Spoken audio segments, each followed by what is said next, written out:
नमस्कार, आपके साथ मैं हूं प्रीति श्रीवास्तव। स्वागत है आपका उत्तराखंड बुलेटिन में। रुक करेंगे खबरों की ओर। हरिद्वार पहुंचे मुख्यमंत्री पुष्कर सिंह धामी ने युवा धर्म संसद कार्यक्रम में शिरकत की। सामाजिक संगठन सेवाग संस्थानम द्वारा पतंजलि योगपीठ में 2 दिवसीय युवा धर्म संसद कार्यक्रम का आयोजन किया जा रहा है। कार्यक्रम में योग गुरु स्वामी रामदेव और विश्व हिंदू परिषद के उपाध्यक्ष चंपत राय भी मौजूद रहे। युवा धर्म संसद में देश के कई राज्यों से करीब 2000 छात्राएं शामिल होने के लिए पहुंचे। स्वामी विवेकानंद के विचारों से युवा को प्रेरित करने के उद्देश्य से आयोजित कार्यक्रम में कई चिंतक और विचारक पहुंचकर युवाओं से संवाद कर रहे हैं।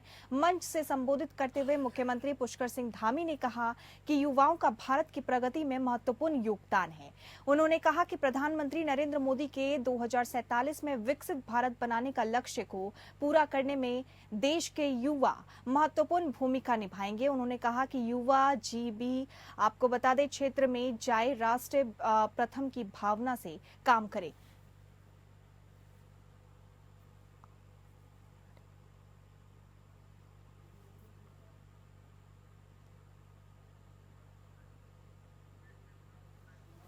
और इस खबर पर ज्यादा अपडेट्स के साथ हमारे सहयोगी योगेश सेमवाल जुड़ चुके हैं। योगेश, क्या कुछ तमाम जानकारी है? पुष्कर सिंह धामी जो हैं वो कार्यक्रम में शिरकत की है, उन्होंने युवा से रिलेटेड बहुत सारी बातें की हैं, भविष्य के बारे में भी बताया है। क्या कुछ तमाम जानकारी है? बिल्कुल, आपको बताना चाहेंगे कि आज देश भर में हिंदी दिवस मनाया जा रहा है और इसी के तहत उत्तराखंड में भी कार्यक्रम का आयोजन किया गया।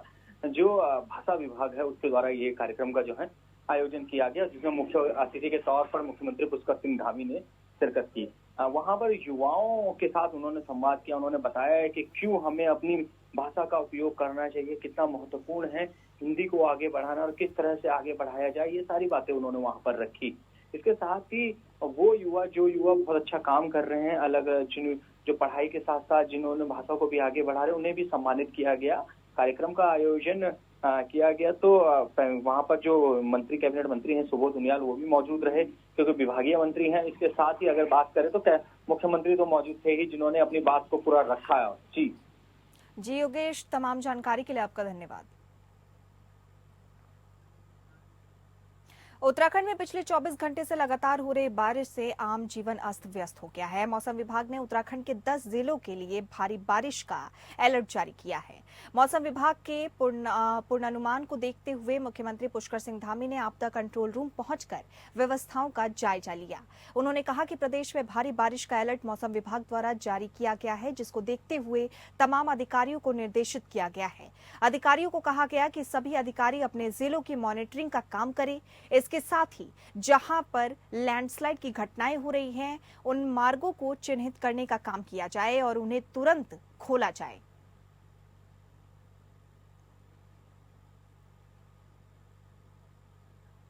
और ये हमारे सहयोगी योगेश हमारे साथ लगातार बने हुए हैं। योगेश, क्या कुछ तमाम जानकारी है? जिस तरीके से उत्तराखंड में लैंडस्लाइड का मामला सामने आ रहा है, बारिश को लेकर लगातार अलर्ट जारी किया जा रहा है, आपदा से बचने के लिए क्या कुछ सुविधाएं की गई हैं और आपदा प्रभावित लोगों के लिए भी क्या कुछ सुविधाएं की गई हैं?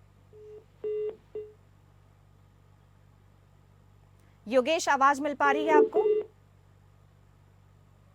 योगेश, आवाज मिल पा रही है आपको? हमारे सहयोगी योगेश से हमारा संपर्क टूट चुका है। उससे पहले मैं आपको बता दूं कि उत्तराखंड में लगातार हो रही बारिश को लेकर अलर्ट जारी किया गया है। आपको बता दें, उत्तराखंड में पिछले 24 घंटे से लगातार हो रही बारिश से आम जीवन अस्त व्यस्त हो गया है।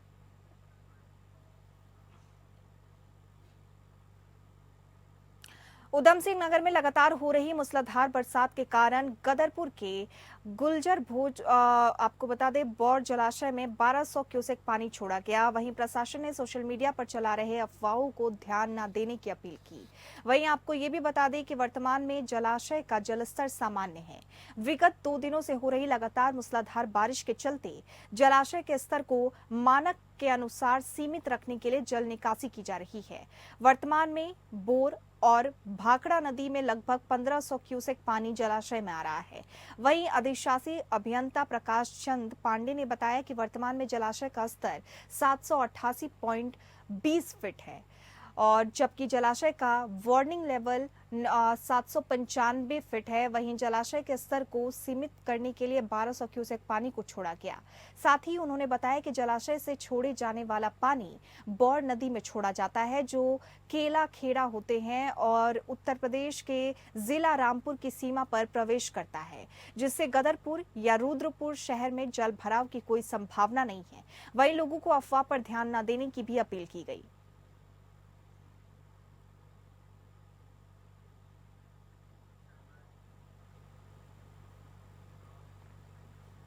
प्रदेश में मौसम विभाग द्वारा जारी अलर्ट के चलते उधम सिंह नगर पुलिस प्रशासन भी हाई अलर्ट मोड पर है और जिला प्रशासन से लगातार समन्वय बनाकर काम कर रही है। साथ ही उधम सिंह नगर पुलिस नदी के किनारे बसे लोगों से अलर्ट रहने की अपील कर रही है। जहां जल भराव की समस्या रहती है, वहां पर लगातार पुलिस विभाग की भी गश्त कर पुलिस अपने वाहनों से अनाउंसमेंट कर लगातार जागरूक कर रही है, लगातार मॉनिटरिंग भी कर रही है। हालांकि अभी तक बचाव आदि के लिए ऐसी कोई कॉल नहीं आई, लेकिन फिर भी पुलिस लगातार मॉनिटरिंग कर रही है। फिलहाल अभी जल भराव की सूचना आ रही है, पुलिस सतर्क है। नदी नालों के पास ना जाने की अपील करते हुए सतर्क रहने की भी अपील की गई है।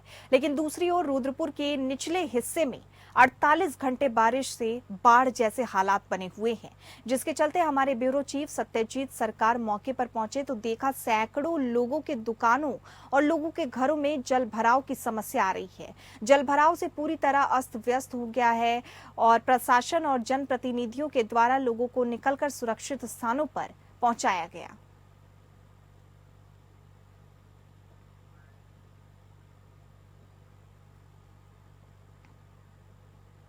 सितारगंज क्षेत्र में मौसम विभाग की एक बार फिर भविष्यवाणी सही साबित हो रही है। दरअसल 24 घंटे से सितारगंज क्षेत्र में लगातार बारिश हो रही है। पहाड़ों पर हो रही लगातार बरसात के बाद सितारगंज क्षेत्र के नदी नाले उफान पर हैं। वहीं नदी नालों में बहकर आ रहे पेड़ों को निकालने के लिए लोग अपनी जान जोखिम में डाल रहे हैं। नदी में बहकर आ रहे पेड़ को निकालने के लिए खासकर युवक अपनी जान को जोखिम में डाल रहे हैं। मौसम विभाग ने 12 सितंबर से 14 सितंबर तक बरसात का अल्टीमेटम दिया है।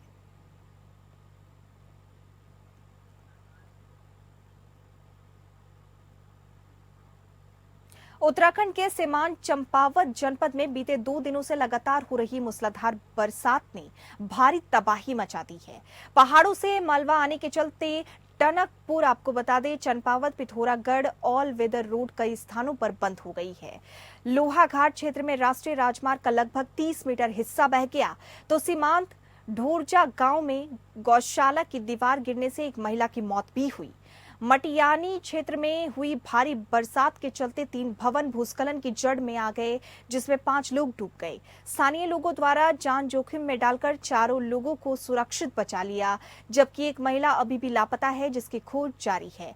लोहाघाट डिग्री कॉलेज सड़क पर खड़ी जीप मलबे की चपेट में आने से बह गई तो कई जगह पर लोगों के घरों में मलबा घुस गया है।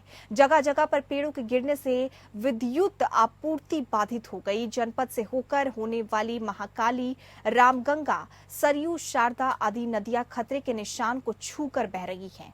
जिला प्रशासन द्वारा रेड अलर्ट घोषित करते हुए समस्त विभागों के अधिकारियों की छुट्टियां रद्द कर दी गई हैं।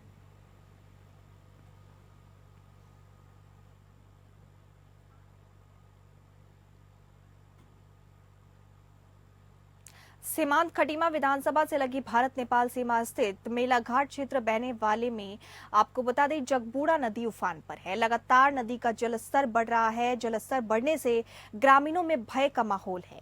नदी के तेज बहाव से भू कटाव जारी है। बारिश नहीं रुकी तो बढ़ सकता है बाढ़ जैसे हालात भी हो सकते हैं, खतरा भी बढ़ सकता है। नदी के उफान के चलते सीमांत गांव में घुसा पानी। और आपको इसी के साथ ये भी बता दें भारत नेपाल सीमा क्षेत्र के ये गांव बनबसा शारदा बैराज से छोड़ा जा रहा है। 4,65,000 क्यूसेक से ज्यादा पानी बैराज पर रेड अलर्ट घोषित किया गया है।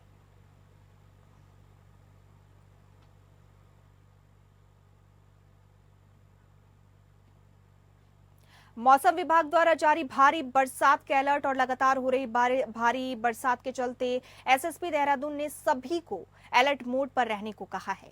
सभी थाना प्रभारियों को किसी भी आकस्मिक स्थिति से निपटने के लिए पुलिस टीमों को आपदा राहत उपकरणों के साथ तैयार रहने को कहा गया है।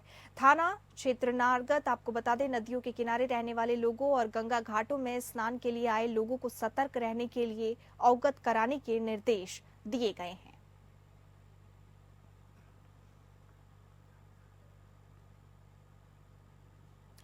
उधम सिंह नगर जिलाधिकारी का कहना है कि दर्जनों लोगों से करोड़ों की आपको बताया बात कर चुका है, ठगी कर चुका है। हाल ही में अपनी पत्नी के साथ कांग्रेस में शामिल हुए रुद्रपुर के भाईचारा एकता मंच के केंद्रीय अध्यक्ष को 3 माह के लिए जिला बदर कर दिया गया। डीएम कार्यालय से अनुमति मिलने के बाद पुलिस ने उसे बकायदा ढोल नगाड़े बजाकर 3 महीने के लिए जिले ही नहीं राज्य की सीमा से बाहर भेज दिया।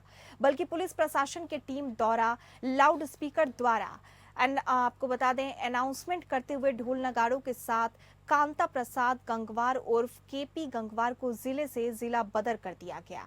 यहां मामला जमीनी विवाद को लेकर बताया गया। सरकारी जमीन को कब्जा किया गया था। इसके बाद उसने दूसरों की जमीन अपनी बताकर ठगी का खेल शुरू कर दिया था।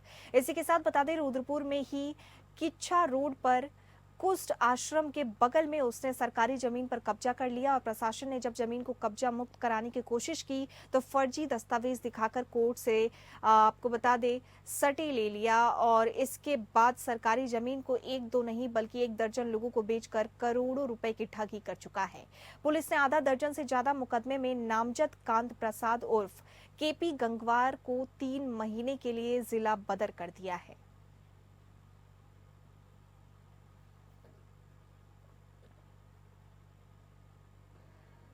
डेंगू की रोकथाम के लिए बड़े स्तर पर कार्रवाई लगातार जारी है। अभी तक जिले भर में 7 मरीज पॉजिटिव मिले हैं। स्वास्थ्य विभाग, नगर निगम की टीम और जिला प्रशासन की टीमों ने मिलकर अब तक 20,650 घरों का सर्वे किया है, जिनमें 502 जगहों में डेंगू का आपको बता दें लार्वा मिला। देहरादून के मुख्य जिला चिकित्सा अधिकारी संजय जैन ने इसको लेकर जगह जगह वो खुद भी मौके का मुआयना कर रहे हैं। डेंगू की रोकथाम के लिए नगर निगम और स्वास्थ्य विभाग की ओर से डेंगू नाशक दवाओं का छिड़काव किया जा रहा है। इसके अलावा जिन प्रतिष्ठानों और घरों के आगे पानी एकत्र होने की वजह से डेंगू के लार्वा पाए जा रहे हैं, उनके ऊपर जुर्माने की कार्रवाई भी की जा रही है।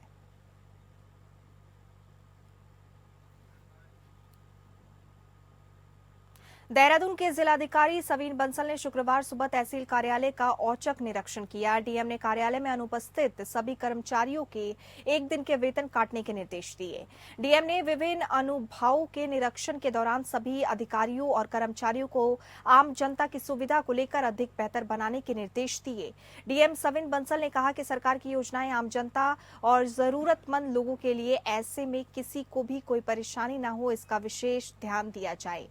आपको बता दें, उन्होंने वृद्धावस्था पेंशन, विकलांग पेंशन और अन्य पेंशन योजनाओं को लेकर अक्सर लोगों की शिकायत के सामने आती रही हैं, इस पर भी बहुत कुछ कहा।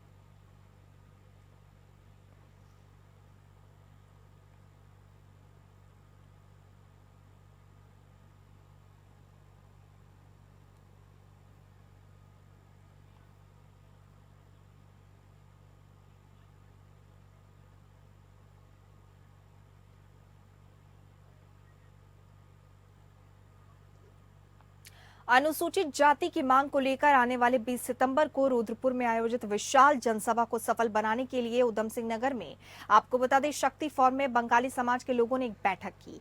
20 सितंबर को आयोजित विशाल जनसभा को सफल बनाने के लिए ज्यादा से ज्यादा संख्या में लोगों को पहुंचने की अपील की। तो वहीं आयोजित कक्ष आपको बता दें विशाल जनसभा में उत्तर प्रदेश, उत्तराखंड के विभिन्न क्षेत्रों से बंगाली समाज के लगभग 3 लाख लोग पहुंचेंगे।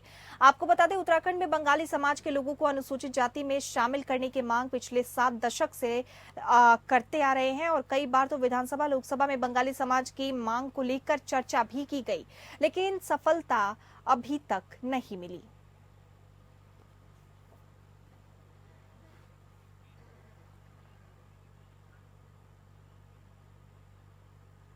घंटाघर से पलटन बाजार, तहसील चौक, धामावाला बाजार, गांधी रोड, मोती बाजार आदि क्षेत्रों में पुलिस की ओर से चलाए गए सत्यापन अभियान का असर देखने को मिल रहा है। बाजारों में अवैध रूप से लगाई जाने वाली फड़ और ठेली गायब है। स्थिति का जायजा लेने के लिए पुलिस विभाग की ओर से पलटन बाजार में फायर मॉक ड्रिल की गई। आग लगाने की सूचना पर 2 बड़े वाहनों को अलग अलग मार्गों से बाजार में प्रवेश कराया गया, जो कि पूरे मार्ग पर बिना अवरोध के आसानी से आवाजाही करते रहे। बता दें कि पलटन बाजार में छात्रा से छेड़छाड़ के मामले में एसएसपी अजय सिंह की ओर से 3 दिन से सत्यापन अभियान चलाया जा रहा है। पुलिस की ओर से अब तक 242 संदिग्ध व्यक्तियों को हिरासत में ले लिया गया और पूछताछ की जा रही है। इसके साथ ही दून पुलिस द्वारा हर संभव चुनौती से लड़ने के लिए अभ्यास किया जा रहा है।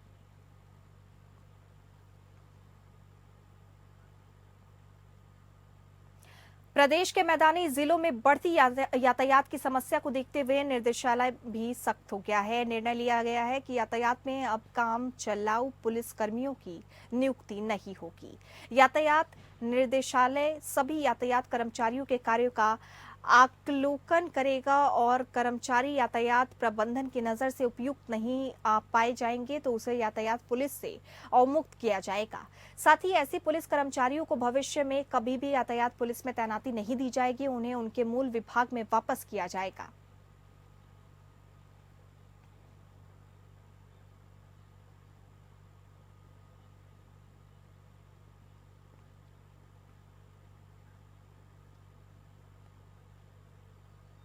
बद्रीनाथ राष्ट्रीय राजमार्ग जोशीमठ नरसिंह मंदिर मार्ग के समीप मलबा और बोल्डर आने से आपको बता दें रास्ता बंद हो गया। सड़क बंद होने के बाद तुरंत ही लोक निर्माण विभाग मौके पर पहुंच गई। सड़क को खोलने का काम शुरू कर दिया गया। लगातार हो रही बारिश के चलते आवाजाही में लोगों और यात्रियों को भी दिक्कतों का सामना करना पड़ रहा है। हालांकि कार्यदायी संस्था के द्वारा एनएच को बहाल करने का काम हो रहा है।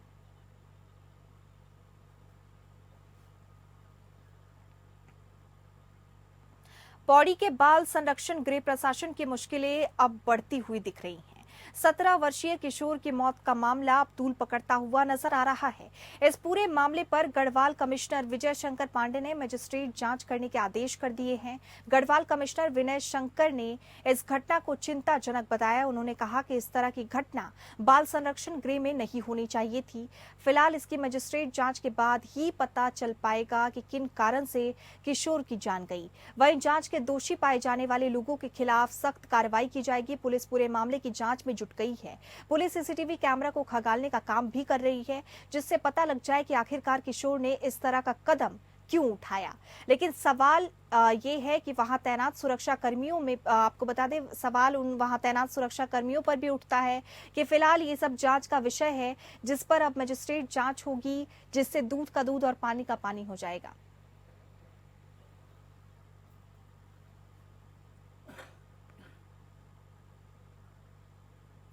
पुलिस और बदमाशों के बीच देर रात रुड़की के मंगलौर कोतवाली नरसिरपुर कला पुरकाजी मार्ग पर मुठभेड़ हो गई। मुठभेड़ के दौरान एक बदमाश गोली लगने से घायल हो गया, वहीं दूसरा अंधेरे का फायदा उठाकर मौके से फरार हो गया। पुलिस ने घायल बदमाश को सिविल अस्पताल में भर्ती कराया। एसएसपी हरिद्वार परमिंद्र सिंह दोभाल ने बताया कि देर रात्रि पुलिस गंगनहर नसीरपुर में आपको बता दें चेकिंग कर रही थी, तभी एक कार आती हुई दिखी और पुलिस ने उसे रोकने का इशारा किया तो कार चालक ने कार को दौड़ा दिया। पुलिस ने जब उसका पीछा कर रोका तो एक व्यक्ति ने कार से उतरकर पुलिस पर फायरिंग कर दी। जवाब में पुलिस ने भी फायरिंग किया, जिसमें युवक को गोली लगी। पुलिस पूछताछ में आरोपी ने निवासी गढ़मुक्तेश्वर जिला हापुड़ बताया, जिसकी उम्र 50 साल है। बदमाश मंगलौर से आपको बता दें मंगलौर में 7 सितंबर को ही लूट के मामले में भी शामिल है और बदमाश पर लूट हत्या जैसे गंभीर मुकदमे दर्ज हैं। पुलिस इसका भी आपराधिक इतिहास खंगालने में लगी हुई है।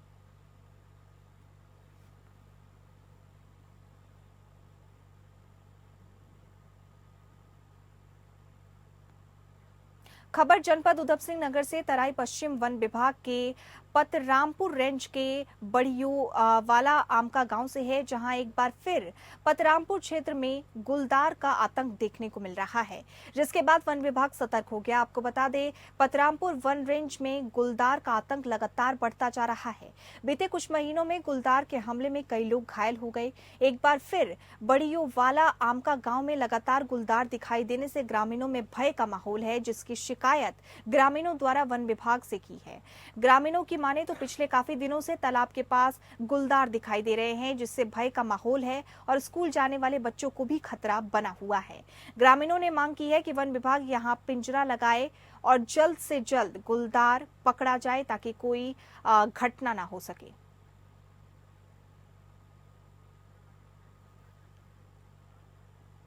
और इसी के साथ उत्तराखंड बुलेटिन में फिलहाल इतना ही। नमस्कार।